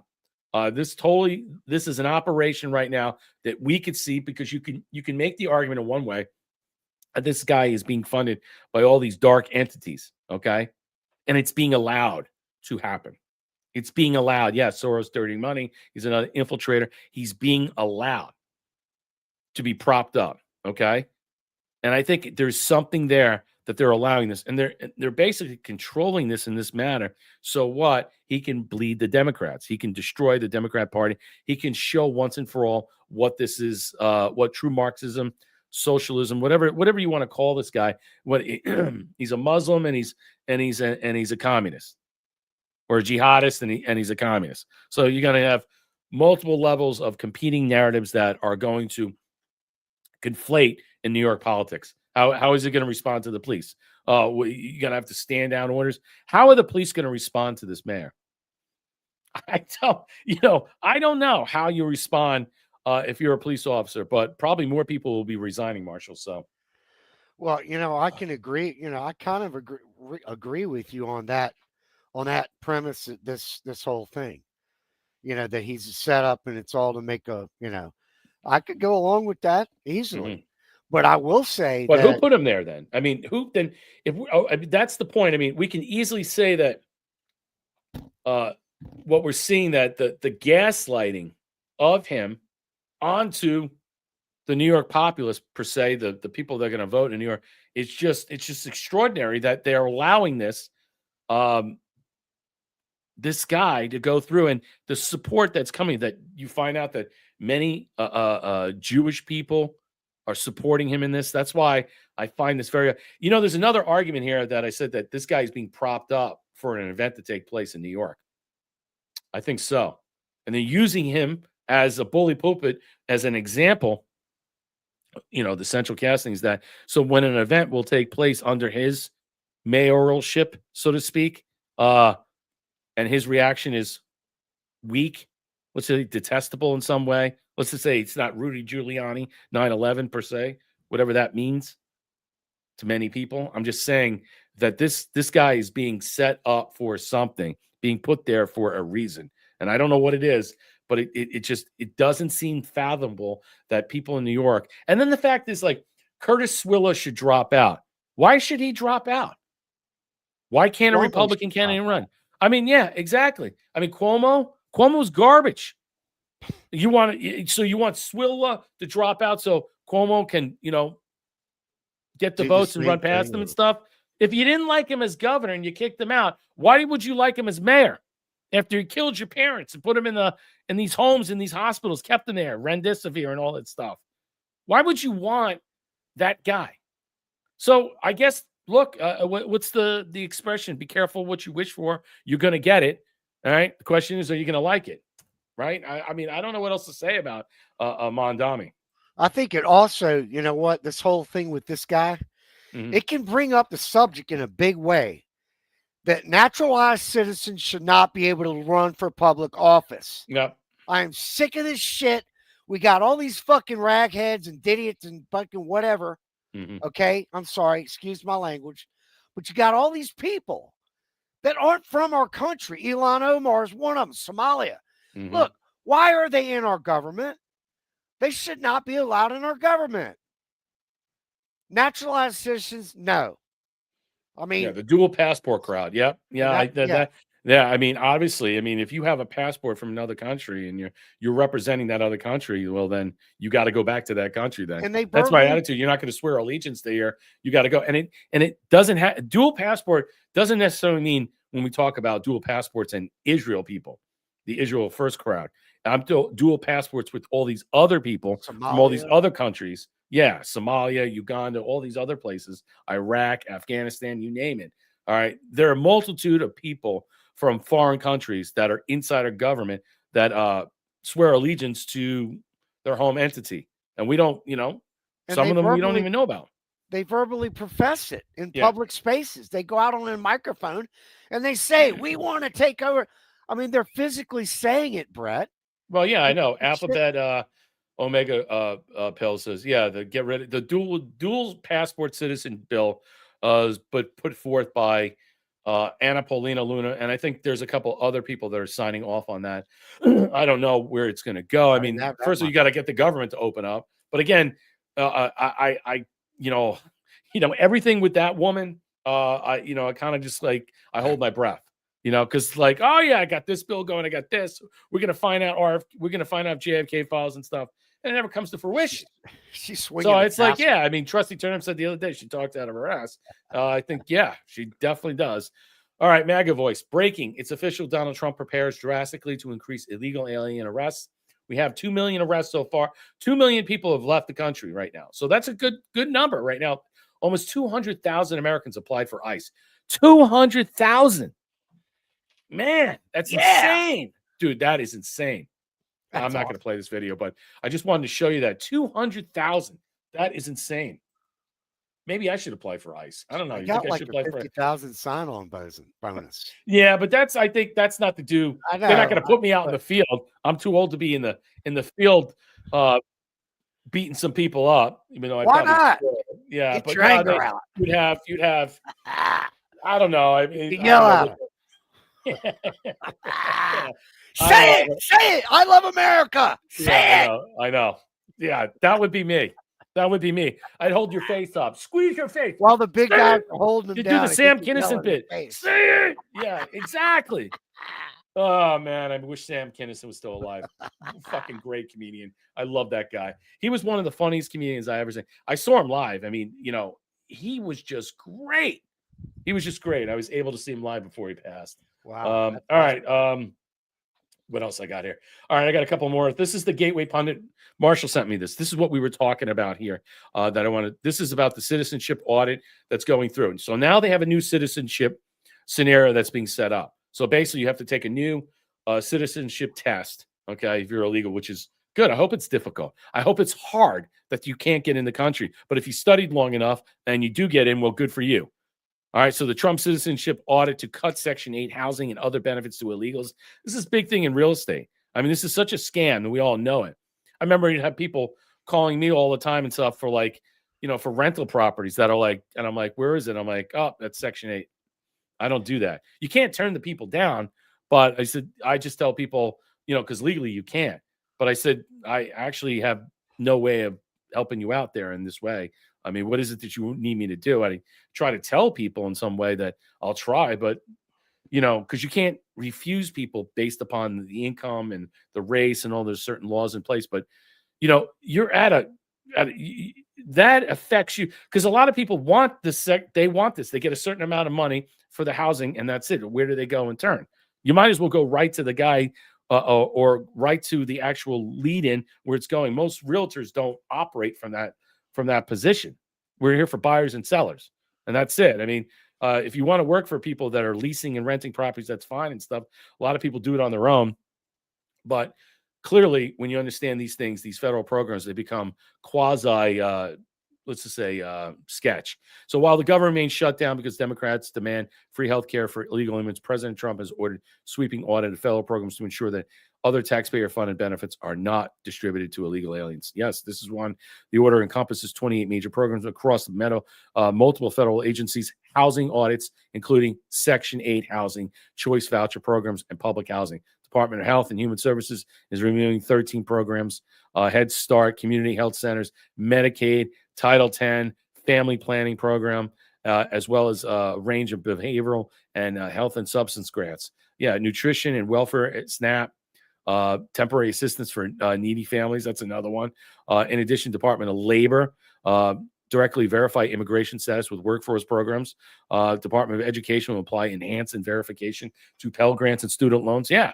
I mean, you should not be getting a Pell Grant if you're a legal alien. You should not be going to college on the American dime. Student loans? No.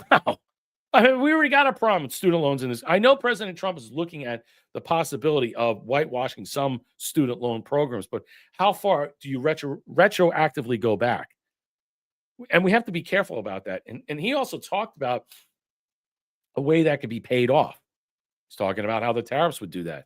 I mean, think about that. You have a student loan that's $100,000, and the tariff programs that will be incentivized later on will take. I'm not saying that's going to happen, but that was a big deal under Biden's administration, and he gave certain groups of people an opportunity, which was, I think, overturned by the Supreme Court and pushed back. So, together, these reviews represent one of the most comprehensive federal efforts to ensure public benefits are reserved for American citizens and legal residents. This is great. I mean, this is fantastic. There is so much fraud and corruption in real estate and all these different benefits in college campuses and housing and all this stuff.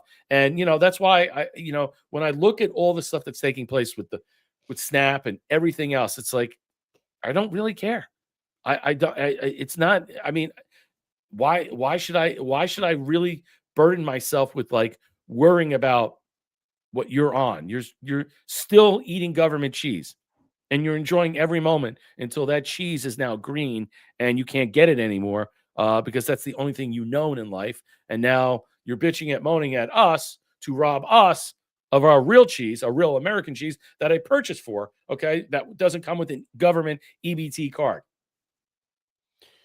Brett, this whole system has to be redone. Mm-hmm. We cannot continue on with this whole welfare state. We've got the same amount, or actually a little bit more, a few million more jobs that are available for the same amount of people that are on food stamps. Yeah. The same amount of jobs are available for the people on food stamps. Think about that. Ready and waiting. The jobs are right there. Yep. And the Section 8 shit, my neighborhood when I was a kid was destroyed by Section 8. Mm-hmm. And my old man worked so hard to build his house. And we were the last white people to leave, man. And it sucked. So this whole thing, it needs to be redone, Brett. It needs to be completely, people go back to work, man. In the 50s, they didn't do this shit. I wasn't alive then, but they didn't do this. They had a house and 2 cars and a family. Well, things were affordable too back then. You know what I'm saying? You're right. Where a house and 2 cars and all that stuff, and you didn't need 2 people to work and stuff. I still, I mean, I'm not going to get into all this stuff where I think that things are still. It's a corporate thing. I understand this is we're in corporate welfare. We have corporate inflation, and I don't think people really understand that yet. What we're dealing with, it's a lot worse than you think it is. Maybe gas is going down in some areas, and some pricing's going down in here, but it's not really going down. It appears to be, but it's not. And I think that's also kind of the, the agitprop that's going through. Thank you, Thea, for the phone and the 1,000 gold pills. I really appreciate that. Here we go. This is terrible. So Wall Street Apes puts this out. A liberal posted, I see any children dressed up in some MAGA type of costumes like this little worm, I'm going to give them my special fentanyl lace candy. Look, I have to tell you right now, be mindful if you have kids, you got children, and you're out and you're celebrating or whatever, Halloween and stuff with your kids and stuff. Be extra careful and extra cautious because sick twists like this are out there right now, and they're looking to do, let's just say, harm. They're looking to do damage.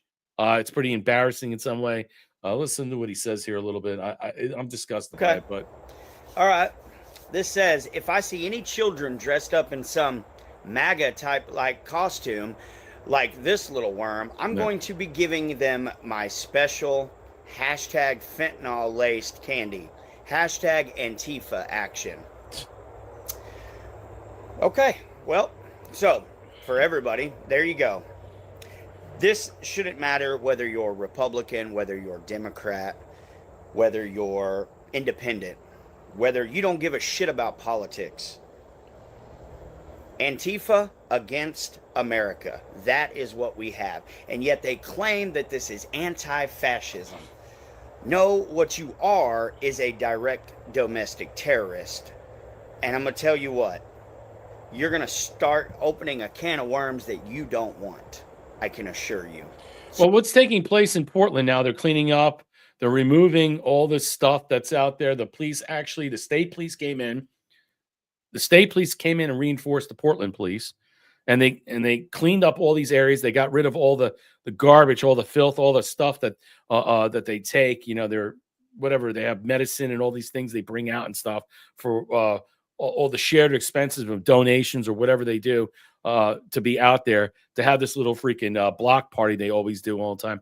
And now the ICE agents areas are all cleaned up and stuff. Now, someone had to give that order to do that, to allow this, because Trump's already coming in with the National Guard. We already know they're going to be there. And I think that's why they're setting that up in some way for the media to look at and see, there's no problems here. There's nothing. They don't need to be here. And once they leave, what happens? All hell breaks loose again. So I think this was just to put in place a narrative that everything looks safe and fine. We don't need these people here and stuff. But I think in some way, at some point, very soon, that's all going to change, Marshall. Yeah, the trick or treat thing, you know, it's sad that we've come down to this, because back in the day when we were kids, you could actually go trick or treating. Yeah. And I think now it's become more of a protected environment where they do the trunk or treats, or do your own neighborhood. You do the block, do your own neighborhood. Do your own neighborhood. Make sure you're handing out healthy snacks, not poison candy. Not, you know, and that's the other thing. If you're in that neighborhood and you got kids and stuff, you should be utilizing it to what? Making sure that they're going to eat something that's not garbage, not Twix, not candy bars in some way. It's going to rot their teeth. You would think they'd be a little bit more, have these block parties in some way where, all right, make some gluten-free cakes, or do these different things and stuff that'll be fun and interesting. But because right now, when you go off the reservation with a lot of these things, this is exactly what that guy is talking about. You're going to run into some psychos, and you don't know what you're getting anymore. We're in 2025. I mean, knocking on doors and stuff. Yeah, you don't want it now. I don't know people who do that still. I don't. Neighbors around here with kids and stuff. I think a lot of them are having little parties. No, they go to places. They go to these integrated places with other families that they know and they're comfortable with. And I think that's the smart thing to do. Yeah. I mean, you're walking around, Back in the day, it was the razor blade in the apple, dude. Razor blade in the apples, nails. Yeah. And nobody ever, I think it was just, I never heard of anybody actually having. Yeah, no, they had I remember the time back in the 80s with the Tylenol killing people, which it normally does, but it was laced with something. There was a fear about the whole thing with the candy bars, like they were lacing it with stuff, and then I don't know, people would be knocked out and stuff, like with tranquilizers and stuff, and they would take advantage. So there's like a lot of these weird things that were going around, but it's 2025. Seriously, I mean, if your kids are still eating candy and junk like that, this is an example of why big corporate. That's big. Yeah, this is Snap. This is all, I understand dressing up. You want to dress up. It's all fun and stuff. But to have the kids eat the crap and stuff, Thea, Gift of the Shades, thank you so much for supporting the platform like you do always. Thank you so much. Darla L says our town is having trick or trunk for the kids. Yeah, a lot of people do that. All bad looking cars with trunks full of candy, small towns. I've heard of I've heard of those things too. They do pirate festivals with the pirate chest and stuff. That's great. I mean, that's fantastic. Because you never know what you're going to get. So, all right, this will probably be the last of our conversation tonight. Justin, judge rules on Tyler Robinson's request to wear normal clothing and ban cameras. This was a big thing. It was today around 3:00. The Utah judge presiding over alleged Charlie Kirk assassin Tyler Robinson's trial issued a ruling on multiple requests. Tony granted Tyler Robinson's request to wear normal civilian clothing. So now there was a there was a counter argument by the sheriff saying that he should be wearing all in orange and coming out in all these leg irons and stuff like that. And why? So you're going to make me look guilty before I'm even convicted of guilty, and the presumption of innocence, which, violates his 5th and 6th Amendment rights. And so the judge realized that, look, hey, that's not a good idea, but he will still have to be restrained. So in the media, so how are they going to do that? Light restrainment, so whatever, based on the charges. But he has no criminal record before that, which I thought was interesting. So now, judge allows Charlie Kirk's assassin, Tyler Robinson, to wear normal clothing, like a suit and jacket. Okay, bans cameras from recording Robinson entering and exiting the courtroom. Well, that would make sense for reprisals and retribution. A judge ruled Robinson must be restrained while in the court. However, Justice Maybe Swift, he goes through a whole process. Let's listen a little bit. The court orders as follows. Defendant's motion to strike the sheriff's response is granted. Defendant's motion to appear in civilian clothing is granted. Defendant's motion to appear without restraints is denied. The standing decorum order will be amended to prohibit any visual recording or photography of the defendant's restraints or of the defendant entering or exiting the courtroom. This constitutes the order of the court, and a written order and ruling will be published shortly. Both defense and prosecution have stipulated to vacate the October 30th hearing. Additional time is needed to complete discovery and to file motions addressing whether non-evidentiary hearings should be conducted virtually, whether to impose any blanket restrictions on cameras in the courtroom, and any other motions that may arise. This matter is set. Wow. So what do you think about that? I mean, in some way, there's certain, and now they still haven't, he still hasn't ruled on now on, I believe it's, what did I have? January 20th is the next pretrial, and the 26th of next year. That's when they start the whole trial motion. They go into witnesses and discovery and all those wonderful things. That we're going to get a long list of stuff. There's still people that are gagged. There's still people that can't talk about this. There's also a discussion right now that how far they're going to go with the live camera feed, and where will it be placed, and will it be cut upon certain things that are going to be. So all these things that are going to be happening, it's just another example of how much you're not going to get the truth. I mean, after the case is over, that's fine. Release it all if you're gonna cover this up. Alphabet Omega Pill says laugh out loud. Yeah, I mean, Wheels of Justice. Yeah, I don't know. I mean, it's just they, again, another scenario of like central casting. Like he's going to be wearing a suit. He's going to be wearing a suit, but he's going to have what, leg irons on him? He's going to be something out of a movie. All like, what is he? A Silence of the Lambs. They're going to put a thing on his face. I mean, come on. All right. I mean, look, the guy that murdered 4 people, college student, what, in Idaho, Iowa, he got to wear a suit. Yeah, he wasn't restrained. I mean, I don't know. I said, whatever you feel about this in some way, I just think that the presumption of truth is going to be somewhere in between a lot of stuff out there. I really do. I don't know what to say about it. It's really faking gay, man. I'm done. If you could describe it in any way, this is fucking faking gay. I mean, everybody knows he didn't do this shit. Yeah. Give me a break, man. What do you, I mean, here's the thing. You're not going to have half the amount of people watch this that watched OJ. Yeah, I know. Everybody watched OJ. Ain't nobody going to watch this shit. Yeah, I know. Because they know it's bull crap. I know. Please. Well, that's the point. People will cover it. They'll cover it, but it is what it is. And if he doesn't get, so if he doesn't meet somebody, soon, I don't know. He's held in isolation, so I'm sure they're trying to protect him. A Jack Ruby doesn't meet up with him. That's why they don't want pictures of him entering and exiting and stuff like that. I don't know. I don't know what else is going to happen.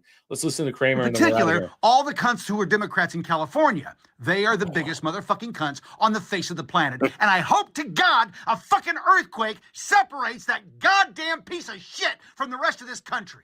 62,000.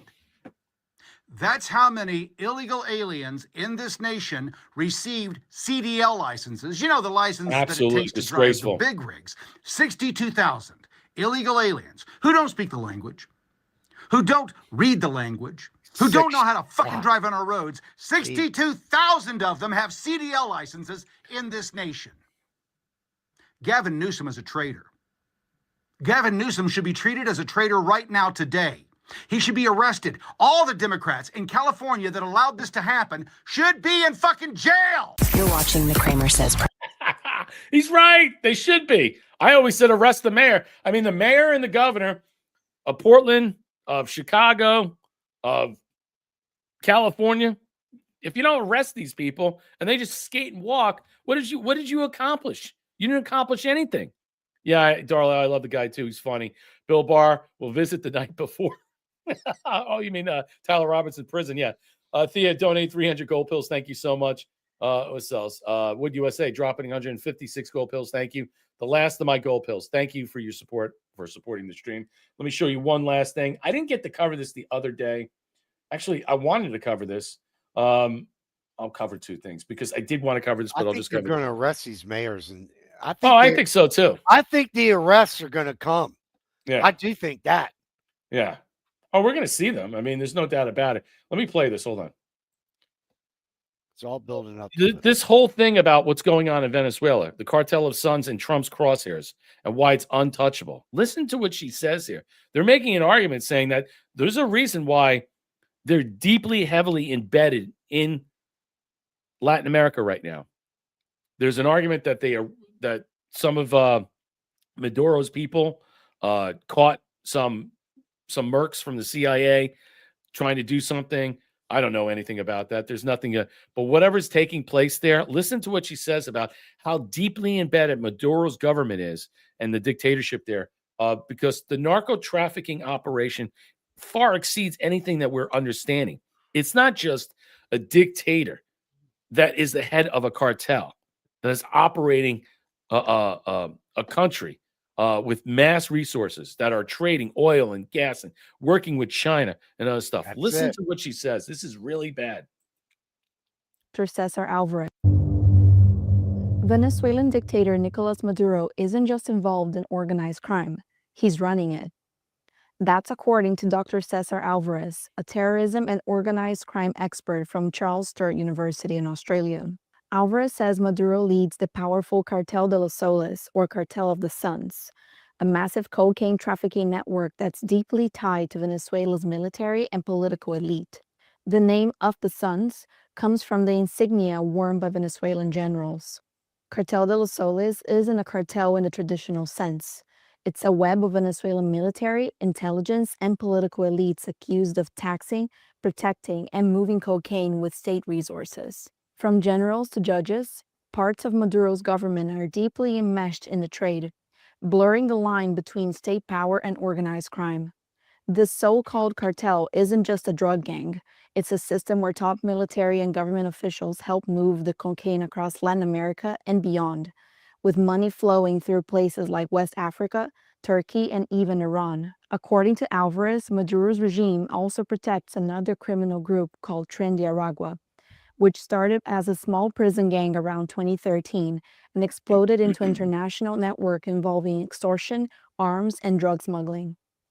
Neighboring country Colombia alone produces about 3,000 tons of cocaine each year, worth tens or even hundreds of billions of dollars once it hits the markets like the US or Australia. Dr. Alvarez estimates the Cartel de los Soles handles more than half of all cocaine trafficking in the region. Meanwhile, President Donald Trump has declared war on the cartels, reportedly moving U.S. naval and air forces closer to Venezuela in a show of force. Alvarez says that this could shake Maduro's criminal empire, but taking it down will take some time. He predicts a three-phase U.S. plan: short-term deterrence through direct strikes on smugglers, midterm pressure inside the cartel as people look to cash in on the $50 million reward for Maduro's capture, and long-term effort to stabilize the region with support from other South American governments. As Alvarez puts it, this isn't just about drugs, it's about a dictator turning an entire state into a criminal enterprise. I think that's, yeah, and then operating outside the bounds with other major countries, like China, Russia, or whatever, while they export and import in drugs, trafficking, and other things they do nefariously for what? Trading oil, gas, natural resources.